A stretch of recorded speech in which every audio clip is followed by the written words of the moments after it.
ఈ దేశంలో ఒకే ఒక కరప్షన్, పొలిటికల్ కరప్షన్. దొంగలు, గజ దొంగలు, వందలు వేలు కోట్లు సంపాదించుకున్న వాళ్ళు అనేక మంది మంత్రులు. దానికి ఉదాహరణ హైడ్రా కేసు.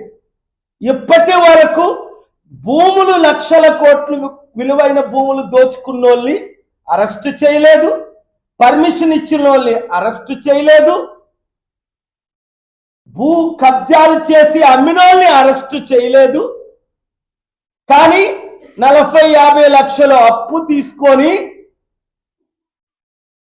ఇల్లు కొనుక్కున్న వాళ్ళని సర్వనాశనం చేసేసారు. మీ మీడియా ప్రశ్నిస్తుంది. దానికి నేను మీడియా ఓనర్స్ కు, మీడియా రిపోర్టర్స్ కు గాడ్ బ్లెస్ యూ. మీ తరపుని నేను ప్రశ్నిస్తున్నాను, దేశ ప్రజల తరపుని. కొండ సురేఖ ఎవరో నాకు తెలియదు, కలిశారు, విష్ చేస్తారు, గౌరవం. ఇది కొండ సురేఖ విషయం కాదు. దానం నాగేంద్ర ఏం మాట్లాడాడు అసెంబ్లీలో, పచ్చి బూతులు తిట్టాడు. వెంటనే స్పీకర్ని కాల్ చేశాను, ఫోన్లో 5 నిమిషాలు మాట్లాడాను, సస్పెండ్ చేయమని అడిగాను. ఆయన సస్పెండ్ చేయనందుకు తెలంగాణ హైకోర్టులో నోటీసులు, కేసు వేసి నేనే చీఫ్ జస్టిస్ కోర్టులో వాదనలు వినిపించి 10 మంది ఎమ్మెల్యేలని డిస్క్వాలిఫై చేయమని 1975 ఇందిరాగాంధీని ఏ విధంగా డిస్క్వాలిఫై చేశారో అందరూ 10th షెడ్యూల్ నోటీసులు పంపించాం. వారందరూ డిస్క్వాలిఫై అవుతారు, అవి తీరుతారు. చట్టానికి అతీతం ఎవరు కాదు. అప్పుడే దేశం బాగుపడుతుంది. తెలంగాణలోనే, ఆంధ్రప్రదేశ్లోనే మనం ఈ చట్టాల్ని ఫాలో అవుదాం, ఫాలో చేయిద్దాం. రాజకీయ నాయకులు, ఇక్కడ నా సబ్జెక్ట్, అది కొండా సురేఖ లేదా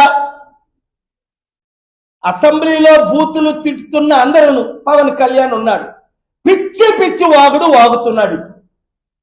మొన్నటి వరకు నేను క్రిస్టియన్, నా భార్య క్రిస్టియన్, నా పిల్లలు క్రిస్టియన్, నేను బాప్తిసం తీసుకున్నాను అన్నాడు. ఇప్పుడు నోరిపితే సనాతన ధర్మం అంటున్నాడు. హిందువులందరూ ఆయన్ని తిడుతున్నారు. ముస్లిం అంటే నాకు భక్తి, బీఫ్ తినడంలో తప్పు లేదు, నేను తింటానన్నాడు.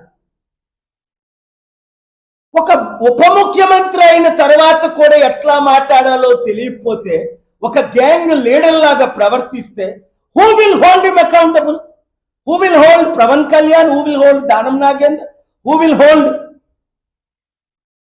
Konda Surekha?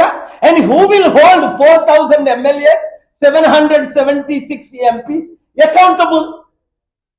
If the honorable courts don't disqualify them, if the honorable speakers don't disqualify them, if the honorable election commission don't disqualify them, when MLA Danam Nagendra or Deputy CM Pawan Kalyan or CM Chandrababu Naidu, or for that matter any politician, so many others in the past Telangana Assembly we saw, they are speaking like rowdies, gundas, criminals, terrorists.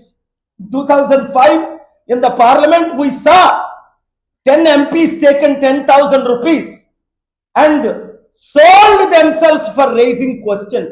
Then I raised that question.